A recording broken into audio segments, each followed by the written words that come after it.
y vamos a comenzar. Ahora vamos a orar.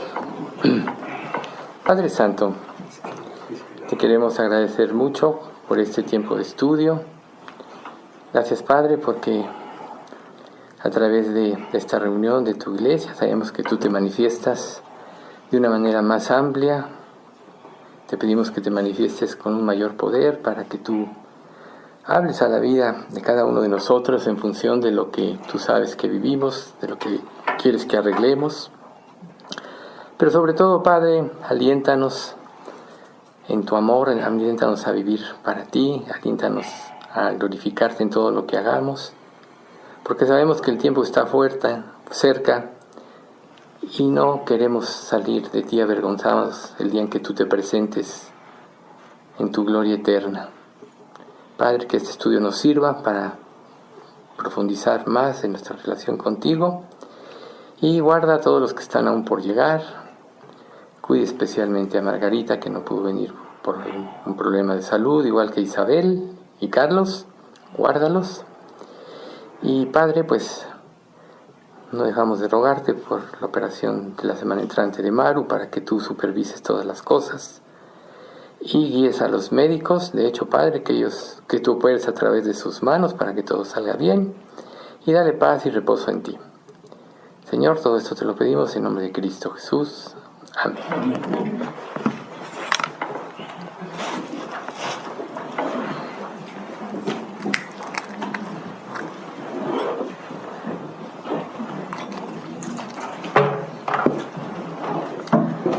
Mateo 6:24 dice así: ninguno puede servir a dos señores, porque aborrecerá al uno y amará al otro, o estimará al uno y menospreciará al otro. No podéis servir a Dios y a las riquezas. Entonces, Dios claramente en su persona, en su perfección total, Él debe ser adorado porque Él hizo todas las cosas, porque Él, sin necesitar de nada de nosotros para complementarse, es completo en sí mismo.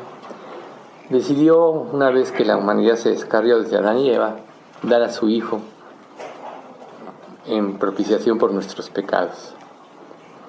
Y nosotros, como seres humanos, a veces tendemos a sentirnos cómodos, tratamos de huir del conflicto, tratamos de huir de las confrontaciones, y esto generalmente, como hemos estado viendo, entre la naturaleza carnal, lo que la Biblia llama carne, los rezagos del viejo hombre, y nuestra naturaleza, sabemos que hay una lucha interna. Pero Dios quiere que nosotros aprendamos a depender de Él totalmente. Isaías 29:13 dice pues el Señor: porque este pueblo se acerca a mí con su boca, y con sus labios me honra, pero su corazón está lejos de mí, y su temor de mí no es más que un mandamiento de hombres que les ha sido enseñado.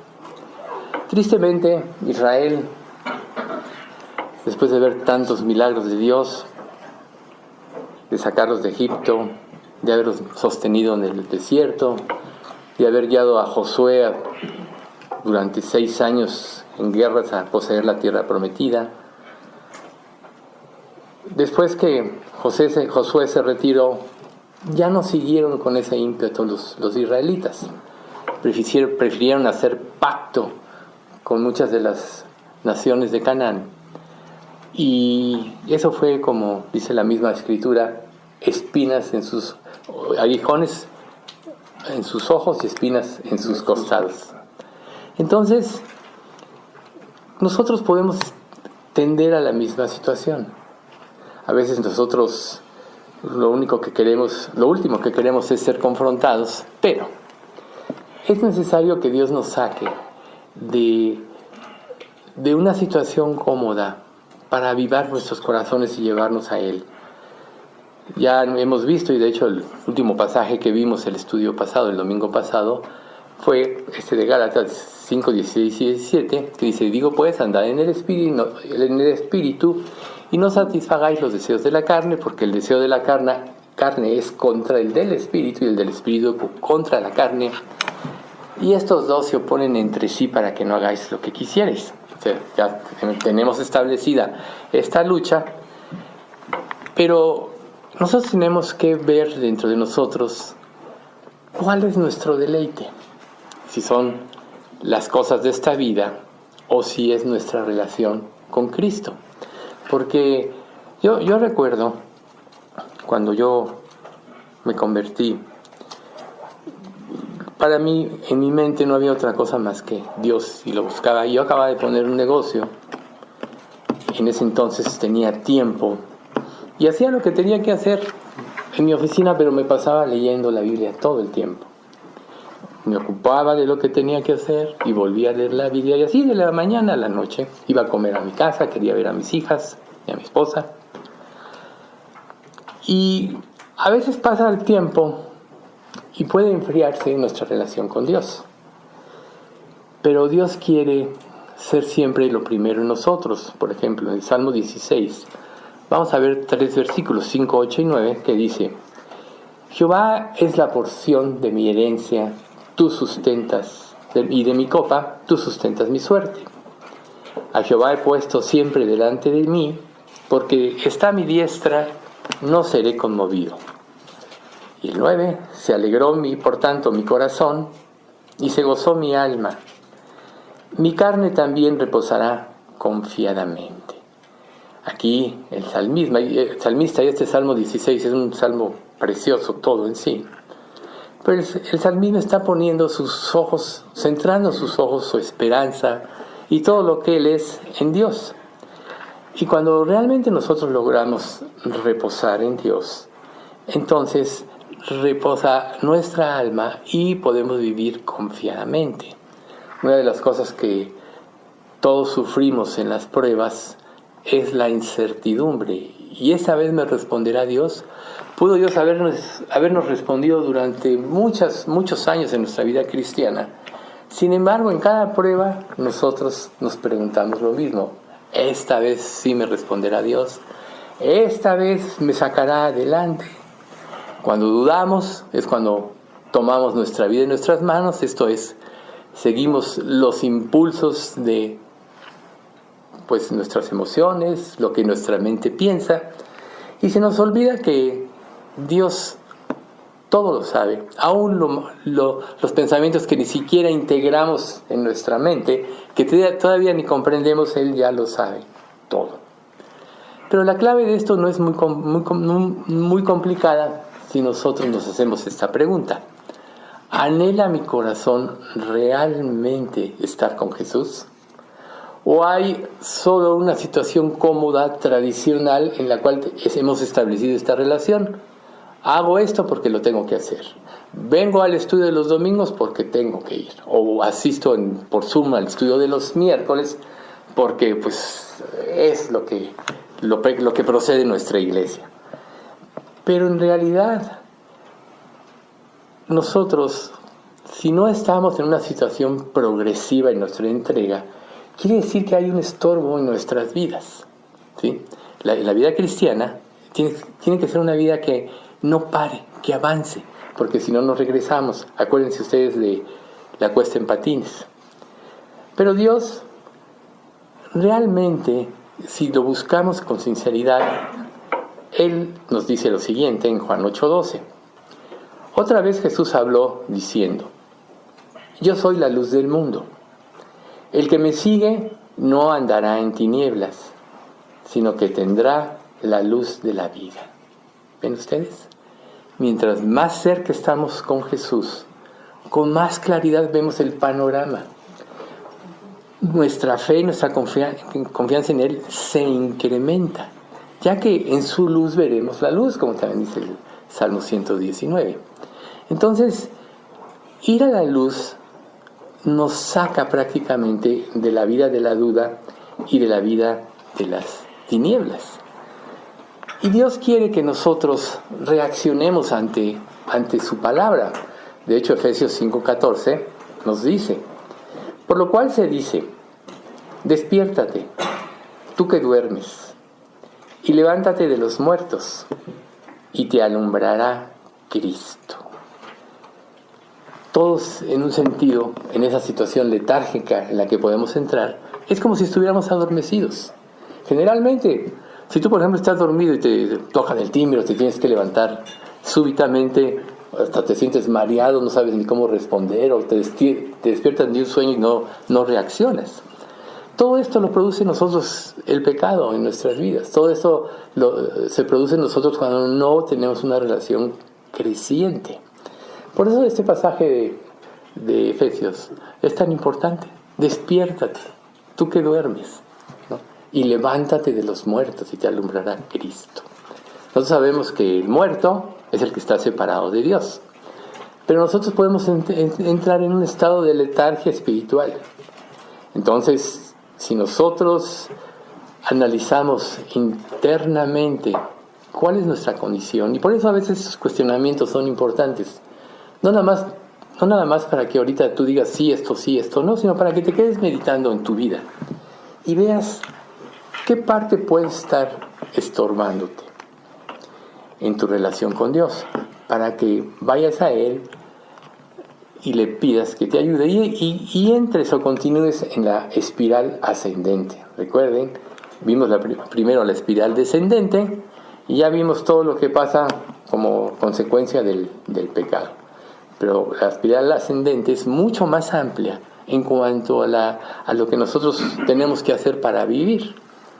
Entonces, continuando con nuestra espiral ascendente, vamos a ver Romanos 7, 18 y 19, que dice así: y yo sé que en mí, esto es, en mi carne, no mora el bien. Porque el querer el bien está en mí, pero no el hacerlo. Porque no hago el bien que quiero, sino el mal que no quiero, eso hago. Entonces, en mí no mora el bien. Nosotros tenemos que saber que la inclinación natural de nuestra carne es que el pecado lo seduce y lo cautiva, y lo que menos quiere es depender de Dios porque quiere tener el control de nuestra vida. Y nuestra misma naturaleza y el pecado usa esto para gobernar en nuestra vida cristiana, como ya hemos visto. Si nosotros en nuestra situación pecaminosa no salimos de ella, entonces nuestra condición siempre va a estar sujeta al pecado. En mi experiencia, en mi vida cristiana y como pastor, yo he visto a lo largo del tiempo que hay personas que siempre están redundando sobre las mismas cosas. Tienen los mismos problemas vez tras vez, año tras año. Y yo me pregunto, ¿por qué una persona puede no entender o discernir lo correcto? Pues porque en realidad está cómoda en la situación en la que está. A veces, más bien, casi siempre, el hacer la voluntad de Dios nos saca de una vida cómoda. Y nosotros, por naturaleza, todos queremos tener una vida cómoda. Entonces, entre la comodidad que queremos que puede producir la letargia espiritual y hacer la voluntad de Dios, puede haber un abismo.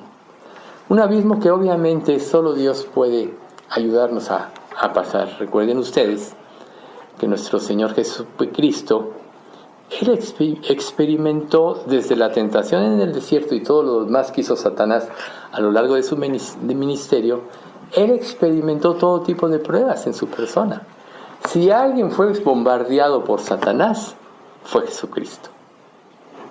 Pero ¿cuál fue el motivo de la victoria de Cristo? Que siempre dependió de Dios, que siempre buscó la voluntad de Dios. Entonces, a veces preguntas simples que nos podemos hacer podrían ayudarnos en cada situación o circunstancia que vivimos o en cada decisión que tengamos que tomar, cuestionándonos: ¿esto que voy a hacer lo haría Cristo? ¿Eso que voy a hacer agrada a Dios? ¿Eso que voy a hacer glorifica a Dios? Porque en realidad, una vez que nosotros nos convertimos, nosotros debemos vivir para glorificar a Dios. ¿quién puede decir aquí que no se lo debe todo a Dios? Aún un incrédulo que no se ha convertido, todo se lo debe a Dios, aunque no lo reconozca. Porque Dios le da vida, porque Dios lo sustenta, porque Dios, como dice el Sermón del Monte, hace salir su sol sobre malos y buenos, hace llover sobre justos e injustos. Y como el juicio no se da inmediatamente, las personas piensan, no, Dios está dormido, ni entiende, ni sabe. Tratan de hacer cosas escondidas que piensan que nadie se va a enterar, y no se dan cuenta que todo está grabado en su mente y en su conciencia. Aún para nosotros como creyentes, por eso hay un juicio de obras. Entonces, nuestra lucha es una lucha a muerte. Verdaderamente es una lucha a muerte entre la carne y el espíritu. La carne trata de mantener el control y está muy arraigada. Es en lo que siempre vivimos. Por eso a veces es difícil despegarse de ella. Pero si no lo hacemos, va a dominar nuestras conductas, nuestras acciones, nuestras decisiones y nuestros pensamientos. Isaías 28, 13 y 23 dice así: La palabra pues de Jehová le será mandamiento tras mandamiento, mandato sobre mandato, renglón tras renglón, línea sobre línea, un poquito allí, otro poquito allá, hasta que vayan y caigan de espaldas y sean quebrantados, enlazados y presos. Luego el 23 nos dice: Estad atentos y oíd mi voz, atended y oíd mi dicho. Entonces aquí en ese pasaje Dios nos da una instrucción muy importante. ¿Cómo debemos escudriñar la palabra de Dios? A veces nosotros decimos, bueno, voy a leer un ratito, lees superficialmente, y ya te conformaste con esto y ya, pasa tu día y nada. Pero si ponemos atención en este mandato de Isaías 28:13, es línea sobre línea, renglón tras renglón, ¿sí? ¿Hasta qué? Hasta que la palabra haga su efecto en nosotros. Recuerden que Dios dice: así será mi palabra que sale de mi boca, no volverá a mí vacía, sino que hará lo que yo quiero y será prosperada en aquello para que le envíe. Si nosotros no ponemos una atención minuciosa en todo lo que Dios dice, desde mandamiento tras mandamiento, renglón tras renglón, línea sobre línea, no vamos a profundizar y nuestro entendimiento va a quedar sin fruto. ¿Por qué creen que Jesús, cuando vino, les hablaba por parábolas a los israelitas generalmente? Solo en lo privado o una que otra parábola, Él les explicaba. Pero ellos ya habían caído en un juicio por haber rechazado tantos años, siglos, la palabra de Dios. Se habían endurecido sus corazones.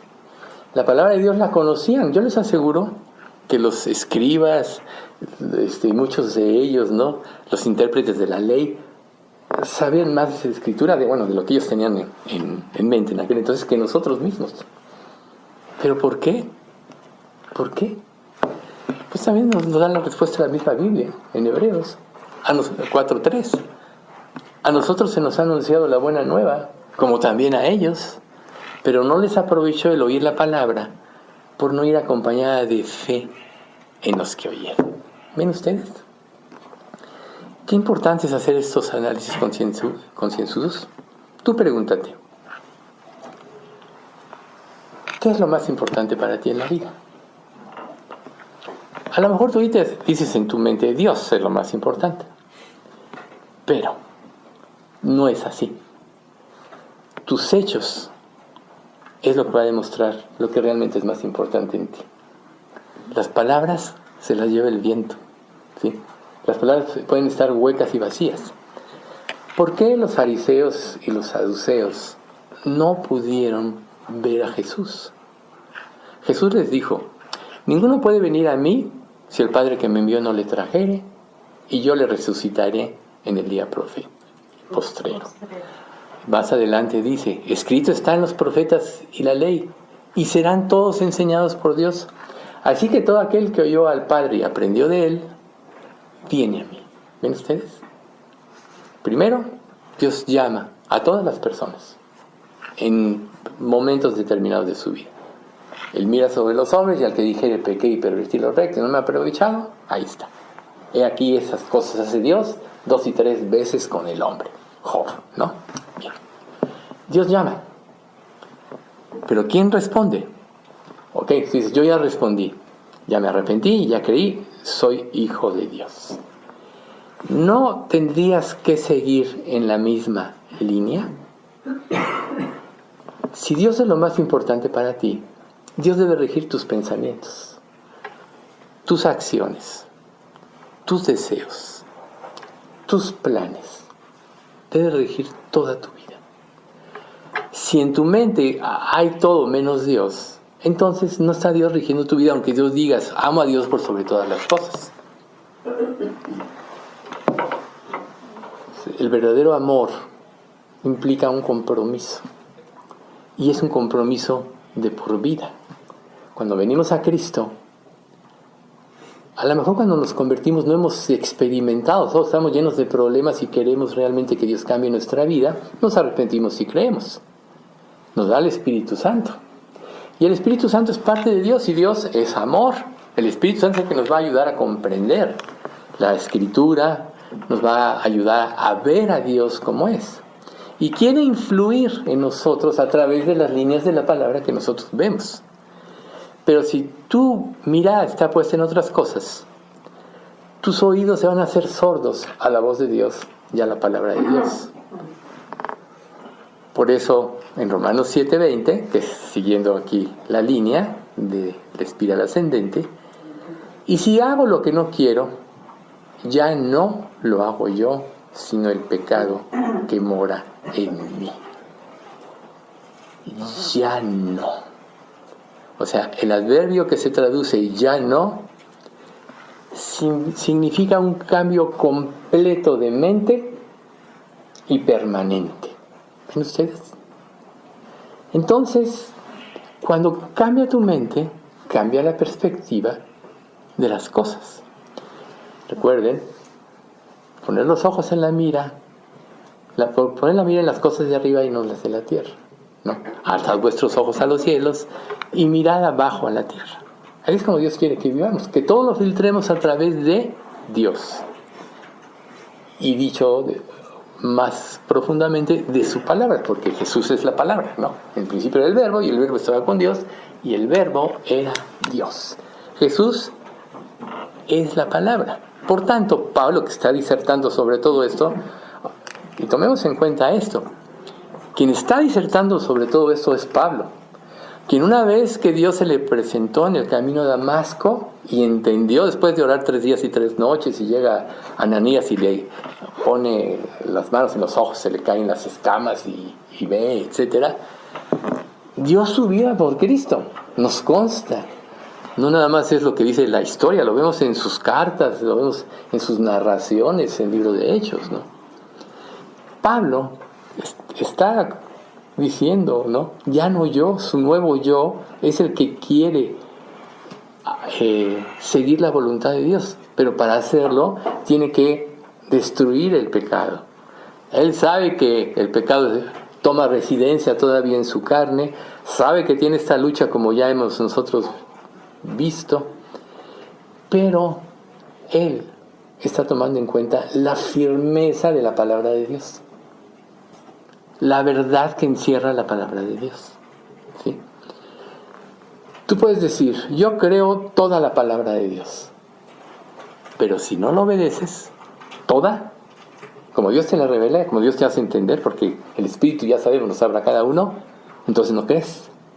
Y si no crees, o sea, y si lo que no obedeces es porque no lo crees. Y al no creer lo que Dios te está revelando en tu palabra, estás menospreciando a Dios. Por eso a veces hay que profundizar, porque realmente nuestras dudas y nuestro pecado es grave. O sea, tú dirías, no, yo no jamás menospreciaría a Dios. ¿Cómo crees? Si Dios dio su vida por mí, ya me salvó. ¿Sí? Demuéstralo con tus hechos. Santiago, no tenéis porque no pedís. Pedís y no recibís porque pedís mal, para gastar en vuestros deleites, ¿no?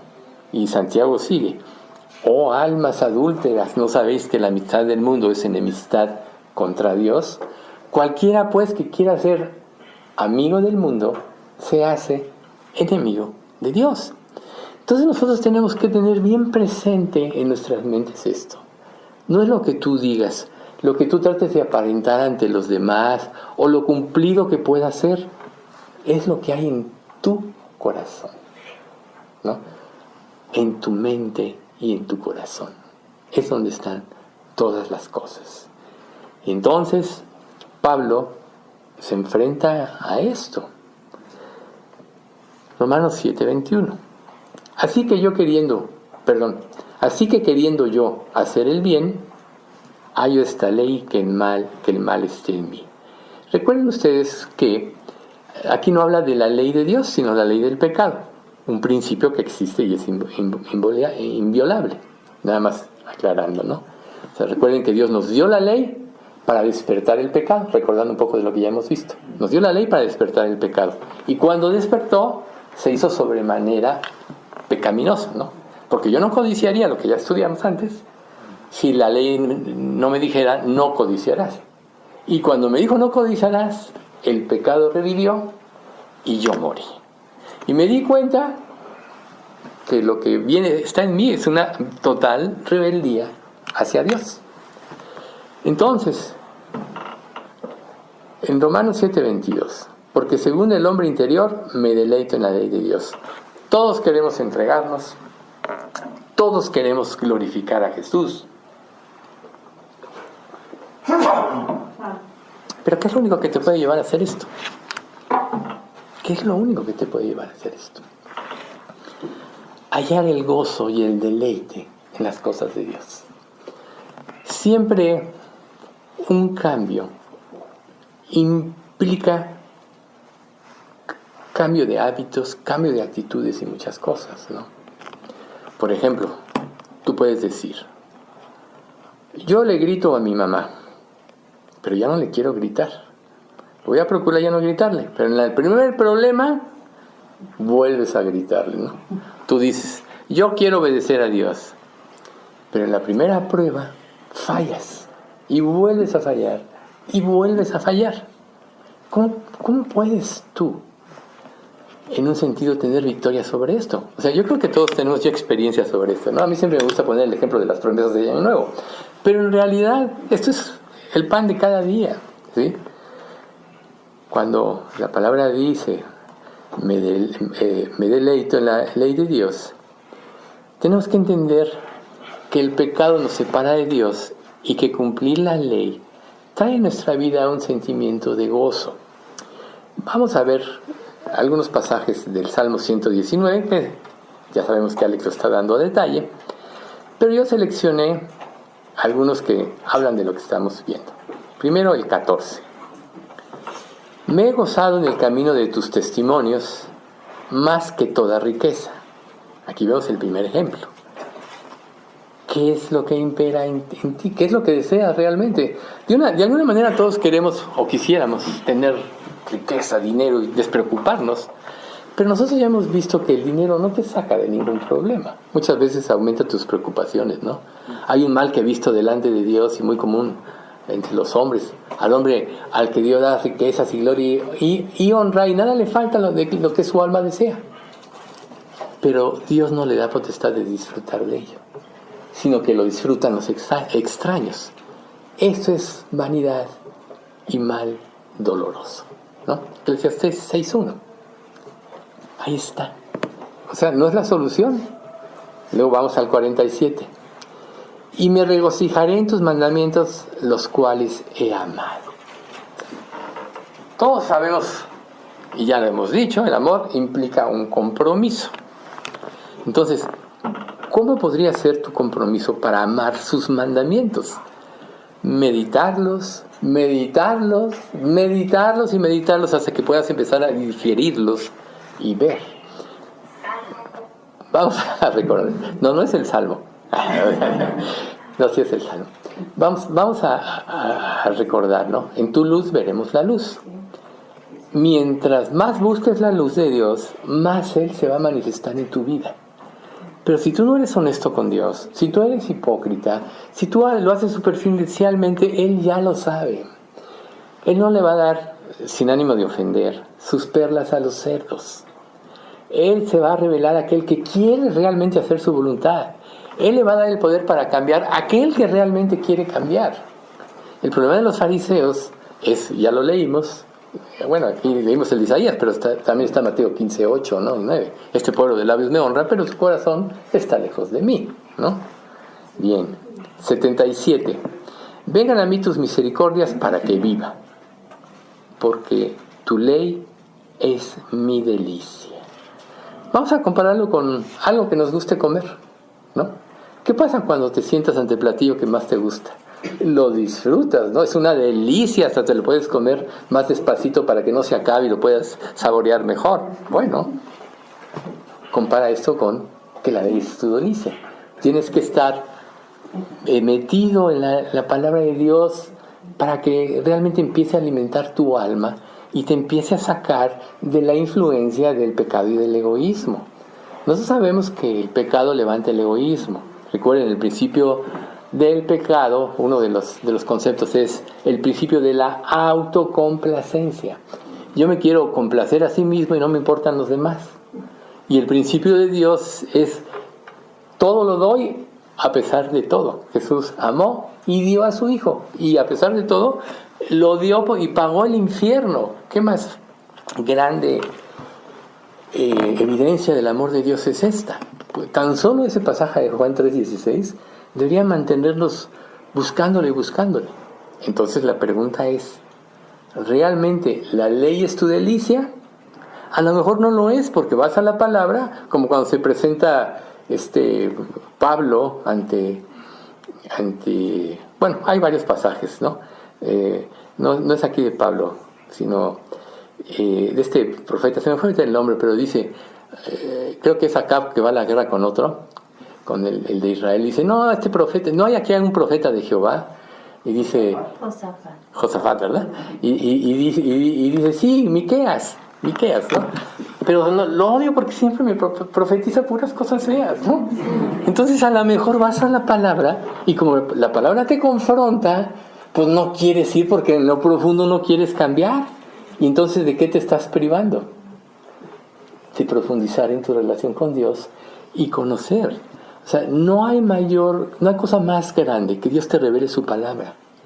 No hay felicidad más grande que vivas de acuerdo a su voluntad y para glorificarle. Vamos al 105. Lámpara es a mis pies tu palabra y lumbrera a mi camino. Solo la palabra de Dios nos puede guiar por el camino correcto. Nosotros tenemos múltiples opciones en la vida sobre qué decidir. Acuérdense del árbol de la decisión que ya les he comentado alguna vez, ¿no? Cada ramita tiene sus ramitas y la cantidad de posibilidades en que tú vayas explorando una decisión con las diferentes ramificaciones se puede convertir en miles de alternativas. Solo te vas a volver loco. Aquí este mundo te dice, piénsale bien para que te vaya bien. Y bueno, Dios nos dio un cerebro para que pensemos bien. Pero en realidad, aquí Dios te está diciendo otra cosa. Lámpara es a mis pies tu palabra. O sea, me alumbra el camino y lumbrera mi camino, ¿no? Y el 119, 140. Sumamente pura es tu palabra y la ama tu siervo. ¿Realmente amamos su palabra? Cuando tú amas, lo único que quieres, si es una persona, es estar con la persona amada. Es lo único que quieres. Si tú amas a Dios, lo único que vas a querer es estar con Dios, tener compañerismo con Él. Ese es precisamente el punto, ¿no? La palabra es la revelación de Dios, del carácter de Dios a nosotros. Por eso Jesús es la palabra. Entonces, estamos en esta lucha. Y esta lucha es una lucha, como les decía, a muerte. Pablo decía en 2 Corintios 4:16, por tanto, no desmayamos.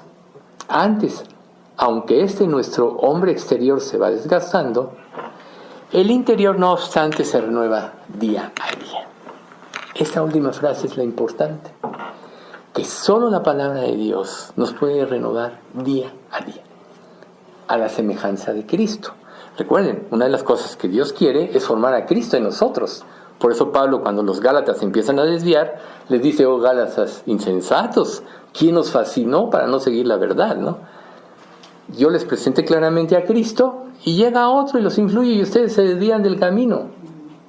¿No? Por eso les dice insensatos. Dice: por quienes sufro dolores de parto hasta que Cristo sea formado en ustedes. Ese es el punto, ¿no? O sea, es como un dolor de parto. El momento que la palabra de Dios empieza a confrontar, pues lógico, va a sacar a flote todo lo malo que hay en nosotros, a la superficie. ¿Para qué Dios lo saca? ¿Para castigarnos? No. Él ya nos perdonó en Cristo todos nuestros pecados. ¿Por qué saca nuestras áreas inconstantes a flote y por qué saca a luz todo eso? Con una sola razón: para que nos purifiquemos y nos limpiamos. Dios, en el momento de la conversión, ya te perdonó todos los pecados de tu existencia. Pero hay una limpieza interna que involucra cada pecado del que tú recuerdes posteriormente, y los vas a recordar conforme vayas leyendo la Biblia. Cada vez que te acuerdas de un mal hecho que hiciste antes de Cristo, o de un área en Cristo que todavía eres inconstante, a lo mejor tú estás en Cristo y no dejas de ser un mentiroso, ¿no? No dejas de envidiar, no dejas de tener resentimiento y todo ese tipo de cosas. Y Dios te lo hace saber para que te arrepientas y cambie tu mente. Ese es como se va renovando el hombre. Va dejando atrás todas aquellas cosas del pasado que lo separaban de Dios, que le impedían tener una vida santa. Y recuerden, sed santos porque yo soy santo. ¿Ven ustedes? O sea, esto es un mandamiento, no es una sugerencia. Entonces, para que nosotros vayamos a esto, tenemos que experimentar muchas cosas en la vida. Y generalmente las pruebas, ¿qué es lo que hacen las pruebas? Sacan a flote nuestras áreas de debilidad. Es lo que hacen las pruebas, es el objetivo de ellas. Aquellas áreas que no tenemos victoria, que no glorifican a Dios y que nos impiden crecer. Entonces, ¿es doloroso? Pues sí. Si tú se te mete una espina, ahí la traes, ¿no? Pero cuando te la sacan, a lo mejor hasta te tienen que abrir y es doloroso. Pero te liberan de la espina y se acaba el dolor. Así es el pecado. Está dentro y nos causa dolor. Ya Dios nos perdonó. Si realmente apropiaste eso, se supone que Dios te liberó. Pero ahora Dios quiere que te vayas renovando día a día y vayas dejando atrás todas aquellas cosas que pueden enturbiar tu relación con Dios. Esto es, que todavía en las cuales todavía puedas tener mala conciencia. Por eso en Efesios 3:16, para que os dé, conforme a las riquezas de su gloria, el ser fortalecidos con poder en el hombre interior por su espíritu. ¿Ven ustedes? Dios quiere fortalecer nuestro ser interior por medio de la acción del Espíritu. ¿Y el Espíritu con qué trabaja? Con la palabra de Dios. El Espíritu es el que inspiró a los profetas, ¿no? Ninguna profecía de la Escritura es de interpretación privada, porque nunca la profecía fue traída por voluntad humana, sino que los santos hombres de Dios hablaron siendo inspirados por el Espíritu Santo. El Espíritu Santo, Él os recordará todas las cosas que yo os he dicho. Por eso, aún años después, los apóstoles pudieron escribir las cartas con tanta precisión. No fue por su buena memoria, fue porque el Espíritu Santo trajo lo que debía de ponerse en cada libro que iba a quedar escrito para la posteridad, de lo cual ahora nosotros tenemos una riqueza invaluable en los evangelios, por ejemplo. Entonces, Dios quiere y lo hace, está de nuestra parte. Él ya nos dio la victoria en Cristo. Antes en todas estas cosas somos más que vencedores por medio de aquel que nos amó. Ya nos dio la victoria en Cristo, entonces ahora solo es seguir los pasos para ir al camino de la victoria. Es como un planito que te va a sacar de un bosque. Si no lo sigues, te puedes quedar en el bosque eternamente. ¿Cuántas personas no murieron así, extraviadas? Necesitas una guía, ¿no? Bien, el Espíritu Santo es la guía de nuestra vida. Continuamos con Romanos 7:23. Pero veo otra ley en mis miembros que se rebela contra la ley de mi mente y me lleva cautivo a la ley del pecado que está en mis miembros. Entonces, bueno, aquí esta lucha de la que ya hemos hablado, ¿no? Este principio es la ley del pecado y ya lo explicamos. Esta es un punto importante, es exaltar al máximo nuestra condición pecaminosa para tratar de gobernar. Podríamos decir que en Cristo ya vencimos, pero todavía nuestra carne, los rezagos de nuestro antiguo yo, está dando patadas de ahogado defendiéndose. Una de las cosas muy importantes es que en tu mente tú ya sepas que tienes la victoria. Por eso Satanás es un experto en hacerte dudar del amor de Dios. Es un experto en minar tu confianza. Es un experto en darte diferentes alternativas, ¿no? Con que Dios os ha dicho, es un experto. Te estudia. No puede leer tu mente. Pero sí tiene un ejército de demonios que te están observando. Están observando las áreas de tu debilidad. ¿A quién le importa más hacer caer a Satanás? A los creyentes. El mundo entero está bajo el maligno, dice la Biblia. Por tanto, todo el mundo que no es creyente le pertenece a Satanás. Entonces, ¿su lucha contra quién es? Contra los creyentes. Ya no los puede perder. Ya no los puede recuperar. Mis ovejas oyen mi voz y yo las conozco y me siguen y yo les doy vida eterna y no perecerán jamás, ni nadie las arrebatará de mi mano. Mi Padre que me las dio es mayor que todos y nadie las puede arrebatar de la mano de mi Padre. O sea, la salvación no se pierde. Entonces, ¿cuál va a ser su trabajo?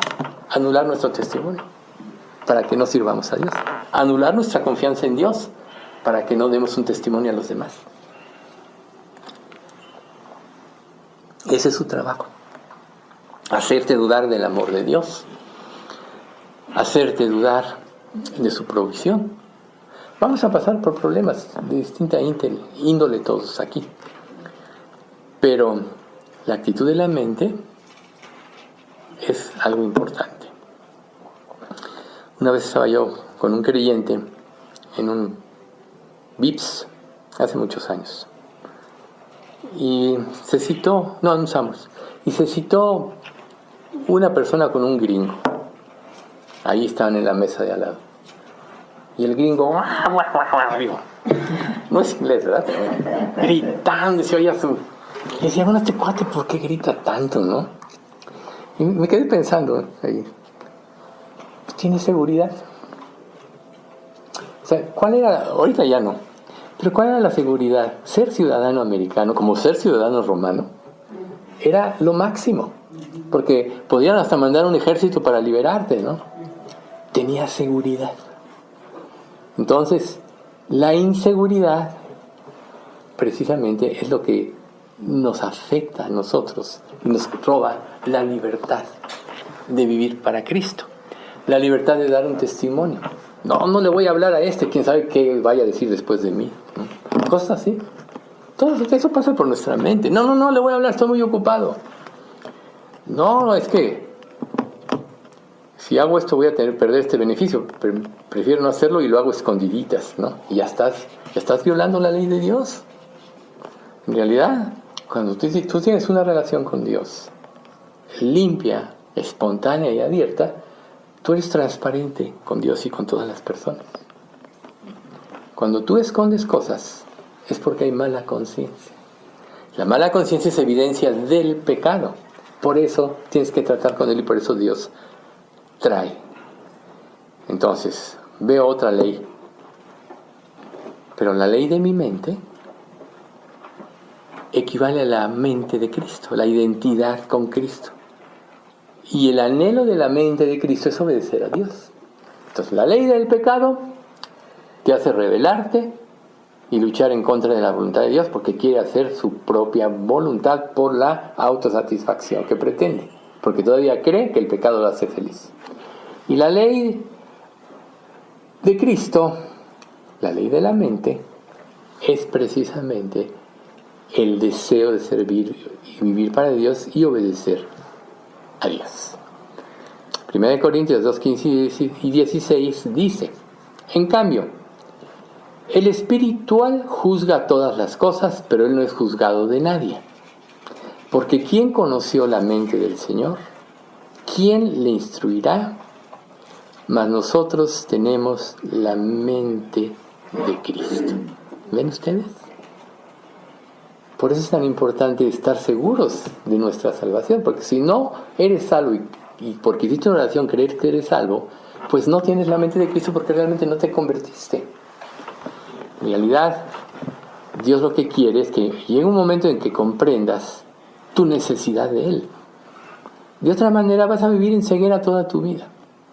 Y en tu criterio tú vas a pensar más alto que Dios, ¿no? La insensatez del hombre tuerce su camino y luego contra Jehová se irrita su corazón. Ese es el lema del incrédulo o del rebelde, ¿no? Pero nosotros tenemos la mente de Cristo. Si es que ya somos salvos, y si tenemos la mente de Cristo, es donde tenemos que buscar nuestro deleite. Medio lo mencioné hace rato, pero vamos a leerlo. Colosenses 3, 1, 2. Si pues habéis resucitado con Cristo, buscad las cosas de arriba, donde está Cristo sentado a la diestra de Dios. Poned la mira en las cosas de arriba, no en las de la tierra. Y a lo mejor tú me puedes decir: oye, pero ¿cómo voy a quitar las cosas de la tierra si vivo en esta tierra? Creo que ya les había comentado que en el libro de Apocalipsis se menciona los que están en el mundo y los que están en el cielo. Y no quiere decir que los que están en el cielo estén en el cielo, sino es a dónde pertenecen y cómo piensan.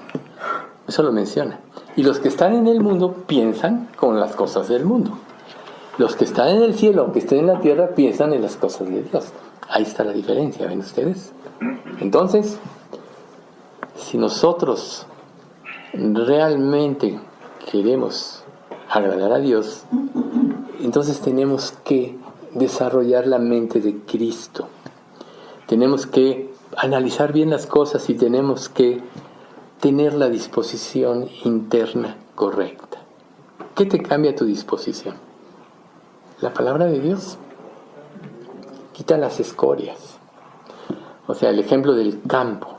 Tú quieres sembrar un campo y para que no te roben en un futuro lo cercas. Para que puedas lo que siembres dar el máximo producto, entonces tienes que limpiar el campo. Quitar la mala hierba, quitar las tierras, lo que se llama barbechar, ¿no? Y ya que está la tierra limpia y lista, entonces tienes que hacer surcos para sembrar la semilla. ¿Y por qué los surcos? Porque a través de las partes laterales va a correr el agua, se supone. Y entonces va a dar la semilla bien. ¿Qué pasa si no limpias bien el campo? Va a crecer la mala hierba y va a ahogar el fruto verdadero, ¿no?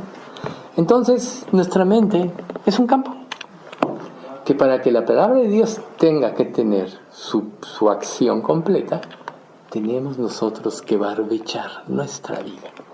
Y Dios nos ayuda. ¿Cómo? A través de nuestras experiencias de vida, incluyendo las pruebas, ¿no? O sea, recuerden, es verdad que al presente ninguna disciplina parece ser causa de gozo, sino de tristeza, pero después da fruto apacible de justicia. No te pongas nervioso. Después da fruto apacible de justicia a los que en ella han sido ejercitados. Ahí está. Siempre en las pruebas no vamos a tener gozo porque está siendo golpeado nuestro orgullo. Cuando Dios abate el orgullo, entonces es como quitar todas las impurezas, la mala hierba de la tierra. Entonces la palabra de Dios tiene su mejor efecto. Por eso es que a veces tiene que pasar tiempo para que dispongamos nuestro corazón. Pero siempre nuestra confianza debe ser en que la obra es de Dios. Recuerden, mas el Dios de toda gracia que levantó de los muertos al Señor Jesucristo, el gran pastor de las ovejas, por la sangre del pacto eterno, os haga aptos en toda obra buena, para que hagáis su voluntad, haciendo Él en vosotros lo que es agradable delante de Él por Jesucristo. Esa última frase, haciendo Él en vosotros lo que es agradable delante de Él por Jesucristo. Entonces te dirás, bueno, si todo le corresponde a Dios, entonces, ¿para qué me preocupo? No. Lo que pasa es que todo le corresponde a Dios, pero tiene que haber este proceso de limpieza. Tiene que haber este proceso de limpieza. Y es aquí por lo que este capítulo nos muestra la lucha de la carne contra el espíritu, ¿sí? Entonces, Pablo espiritualmente quiere servir a Dios, pero su cuerpo está en rebeldía. Y entonces Romanos 7:24, miserable de mí, ¿quién me librará de este cuerpo de muerte? Miserable de mí. Porque él había entendido que todo lo que había en él era tremendo. Pero no dejó de acordarse de algo que él mismo escribió. Estamos hablando de la experiencia de Pablo. De modo que si alguno está en Cristo, nueva criatura es, las cosas viejas pasaron y aquí todas son hechas nuevas. Yo sé que este pasaje lo conocemos todos, pero si analizamos un poquito, tenemos que ver que Dios quiere que todas las cosas sean hechas nuevas. Y para que sean nuevas se tiene que quitar lo obsoleto. A veces vamos cargando, es como una casa, ¿no? Si tú no estás constantemente renovando o escudriñando, te puedes encontrar el día que escombres cosas que hacía tal vez hasta años, que ahí estaban, que dices, esto lo guardo por si un día me sirve. Y pasaron 2, 3, 4, 5 años, o 10, y ahí estaba, ¿no? Eso es lo que todos tendemos a hacer de alguna manera, ¿no? Esto no te lo entrego a Dios, ya aplicándolo espiritualmente, ¿no? Esto yo no te lo entrego a Dios porque me puede servir después. Esto no te lo doy porque ¿qué tal si tú me fallas? ¿No? ¿Qué tal si tú me fallas? Mejor tomo mi reservita. Y miren, es muy fácil estar parado aquí y decir cosas, pero realmente todos tenemos que vivir lo mismo. Todos estamos pasando las mismas pruebas, ¿sí? Entonces, cuando Pablo dice, miserable de mí, pues sí, ¿quién nos podrá librar? Pablo lo dice con frustración y con tristeza. Se dice a sí mismo, y esto es de David, Salmo 38:14. Soy pues como un hombre que no oye, y en cuya boca no hay reprensiones. O sea, a lo mejor tú quieres encerrarte en tu propia vida, en tu propio pensamiento, y no quieres escuchar la voz de Dios. ¿Cómo te va a ayudar si la niegas? ¿No quieres ser reprendido? ¿A quién le gusta ser reprendido? Yo creo que a nadie de nosotros, ¿no? Nadie. Pero entonces Pablo comprende esto y por eso se lamenta de su pecado. Y entonces él, conforme todos los creyentes, todos los hijos de Dios hemos experimentado, el Salmo 130 nos dice lo siguiente, del 1 al 5. De lo profundo, oh Jehová, a ti clamo. Señor, oye mi voz. Estén atentos tus oídos a la voz de mi súplica. Ya, de Jehová, si mirares a los pecados, ¿quién, oh Señor, podría mantenerse? Pero en ti hay perdón, para que seas reverenciado. Esperé yo a Jehová, esperó mi alma, en su palabra he esperado. ¿Ven ustedes? Volvemos a la palabra, ¿no? Oye la voz de mi súplica. A lo mejor tú le estás pidiendo a Dios que te ayude con soberbia. A lo mejor dices, es que lo merezco, es que tú ya prometiste, ¿no? Te exijo esto, puedes hasta decírselo, no con palabras necesariamente. Pero ven ustedes como aquí hay una total humillación en este salmo, ¿no? ¿Quién podrá? Nadie puede. Pero en ti hay perdón. Y el perdón, cuando lo apropias, te hace reverenciar a Dios. Por lo cual volvemos al principio del estudio. ¿Por qué puedes no estarlo reverenciando? Porque a lo mejor no has apropiado plenamente el perdón de Dios. ¿Te das cuenta? Generalmente un creyente percibe su propia pecaminosidad, pero la percibe en proporción directa, o la claridad es en proporción directa, a lo que descubre de la grandeza de la santidad de Dios. ¿Qué quiere decir? Que mientras más cerca estés de Dios, más se va a evidenciar tu pecado. Acuérdense de Job: de oídas te había oído, mas ahora mis ojos te ven. Por tanto me arrepiento hasta que... en polvo y ceniza, ¿no? Por tanto me arrepiento en polvo y ceniza. Entonces, Job vio... Dios no le dio una respuesta de toda la prueba de todos los capítulos anteriores hasta el 33, ¿no? Después habla Eliú. Sino solo cuando ve la grandeza de Dios, se ve a sí mismo. Jacob, como nosotros ya estudiamos, Rebeca, ahí jugó un papel fundamental, muy diferente a lo que todo el mundo piensa generalmente. Pero, de todos modos, tuvo que salir huyendo. Y sirvió 21 años a Labán. Y Labán lo engañó. Y cuando Labán lo alcanza, que ya iba de regreso, dice: es que si no salgo así, me hubieras quitado todo, hasta mis esposas. Me hubieras mandado tal como fui. ¿Y qué le dice Labán? Poder hay en mí para hacerte daño, pero el ángel me habló.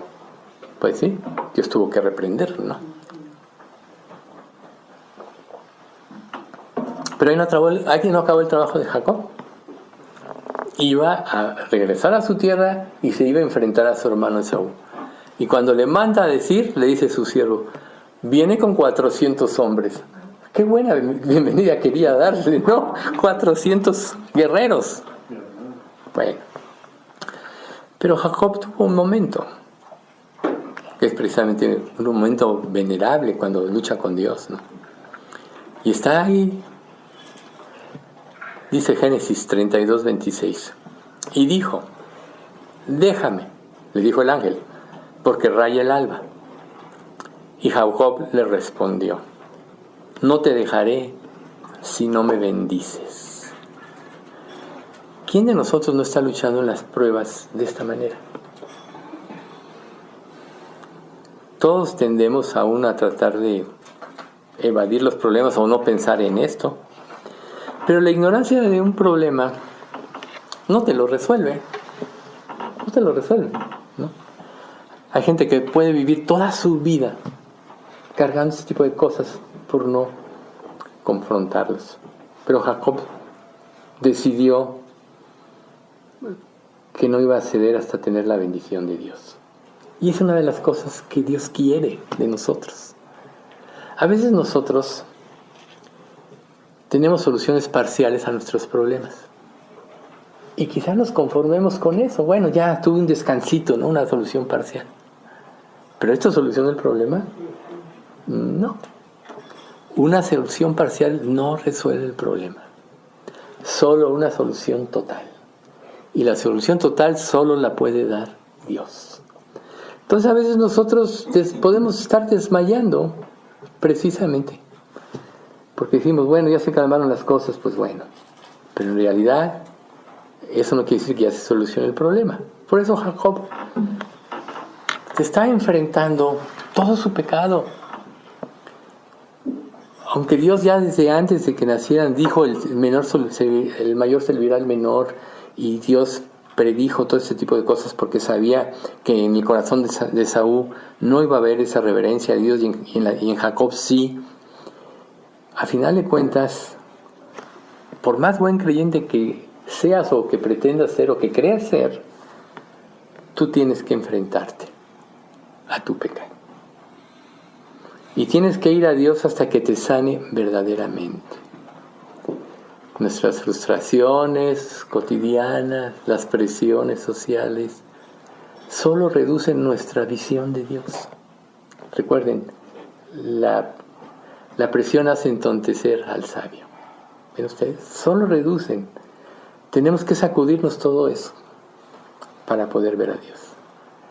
tenemos que tener en nuestra mente una descripción majestuosa de lo que es Dios.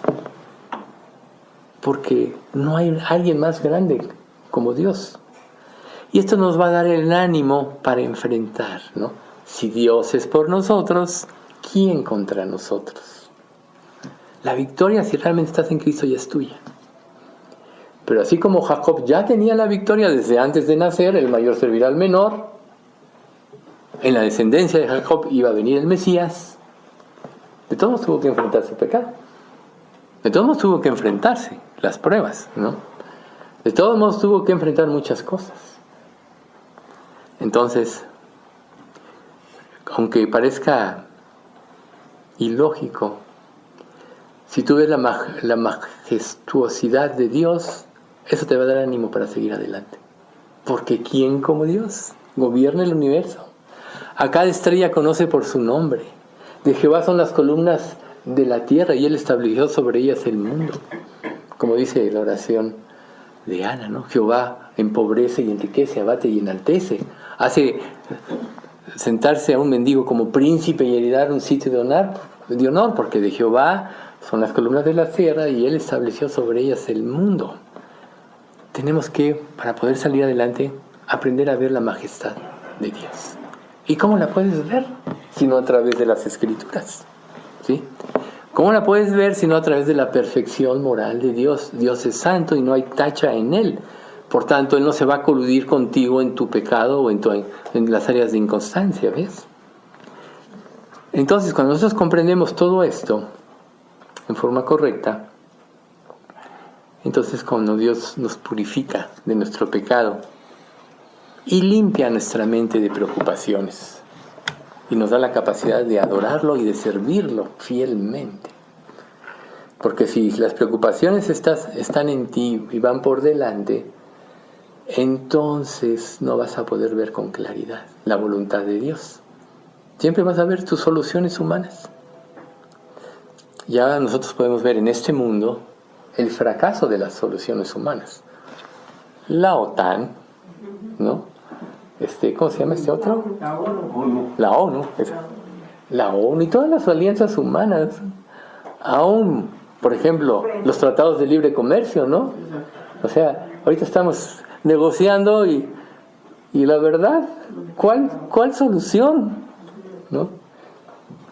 Entonces, las soluciones humanas. Y entonces, nos vamos a Isaías.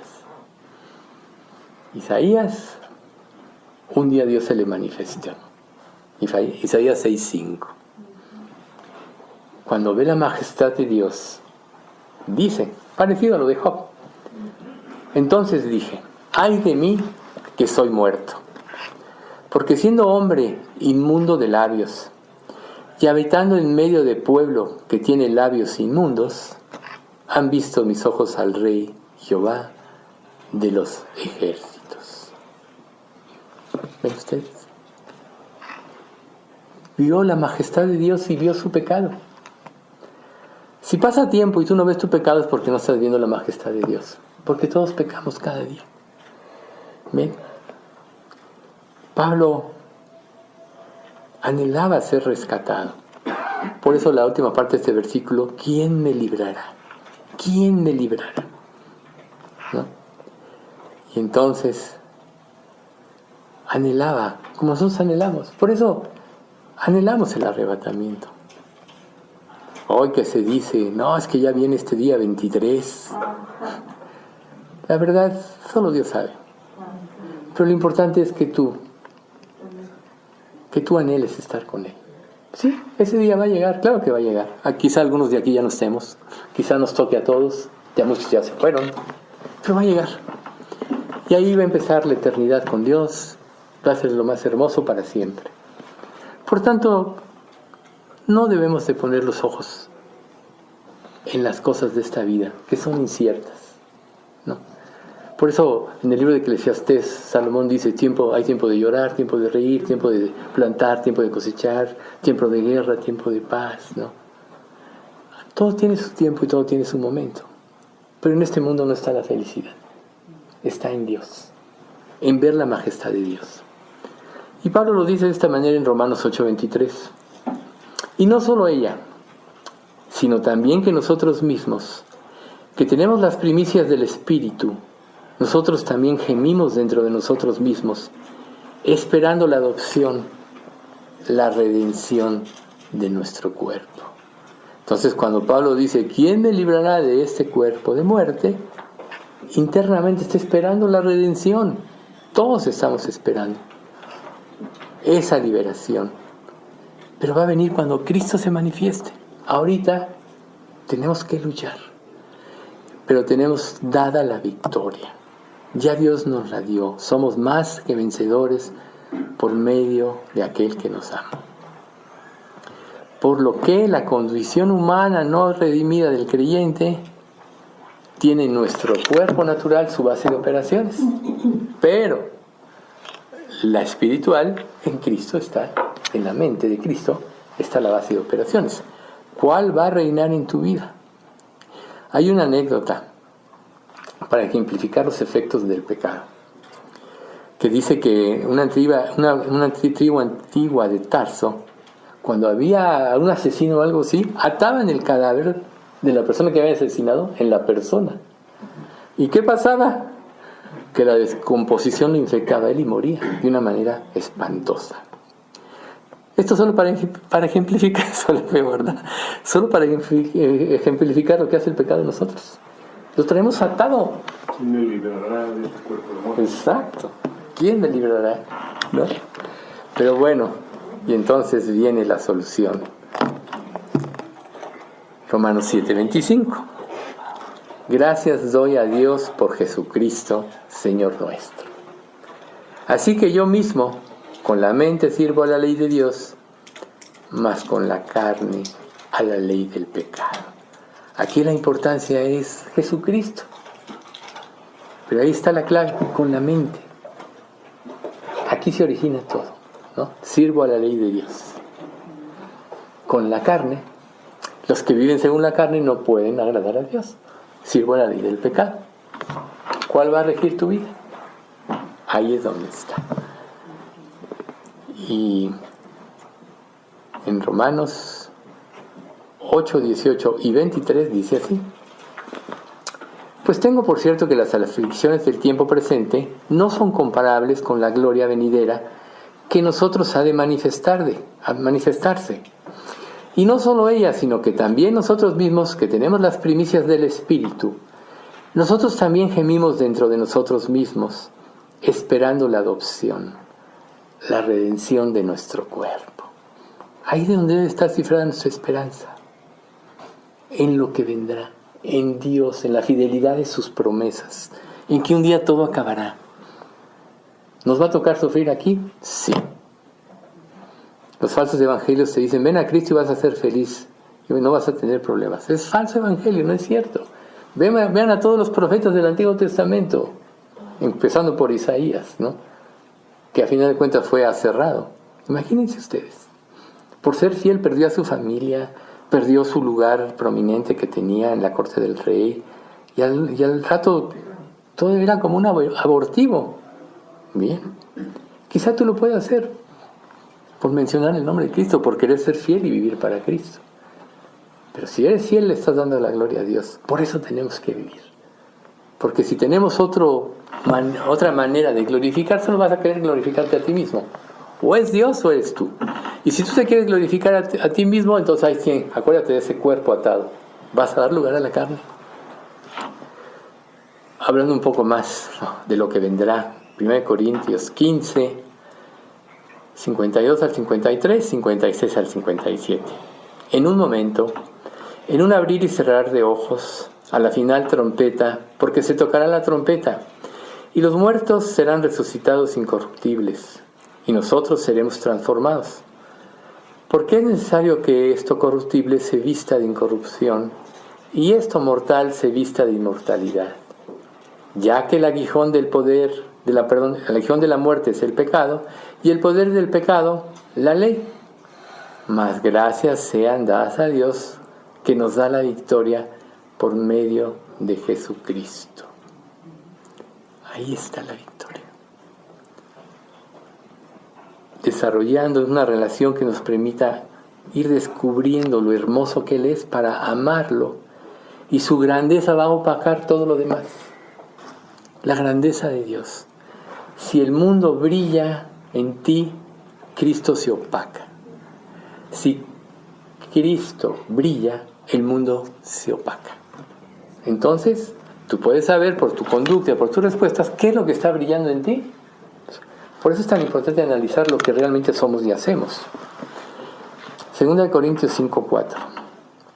Porque asimismo los que estamos en este tabernáculo gemimos con angustia, porque no quisiéramos ser desnudados, sino revestidos, para que lo mortal sea absorbido por la vida. Bien, en esta lucha, lo que tenemos que anhelar es que la vida destruya lo material. Por eso generalmente seguir a Cristo siempre nos lleva a negarnos a nosotros mismos, siempre. El que quiera salvar su vida la perderá. Y el que pierda su vida por causa de mí, del Evangelio, éste la hallará. Por eso Pablo dijo que con Cristo estaba juntamente crucificado y que ya no vivía él, sino vivía Cristo en él. Y que lo que ahora vivía en la carne, lo vivía por fe en el Hijo de Dios, el cual le amó y se entregó a sí mismo por él, ¿no? Ahí está la clave. Entonces Pablo dice, tengo que crucificar mi carne para poder servir con la mente a la ley de Cristo. Recuerden ustedes que Dios nos perdona todo, pero como decíamos hace un momento, como decía, los recuerdos se quedan en nuestro ser. Nuestros hábitos pecaminosos se quedan ahí. Pero recuerda, si viniste a Cristo es porque huiste de esa vida. Querer regresarte a esa vida, como Dios le dijo a Israel, nunca regreses a Egipto, que era la vida de esclavitud, es de alguna manera negar a Cristo. Y en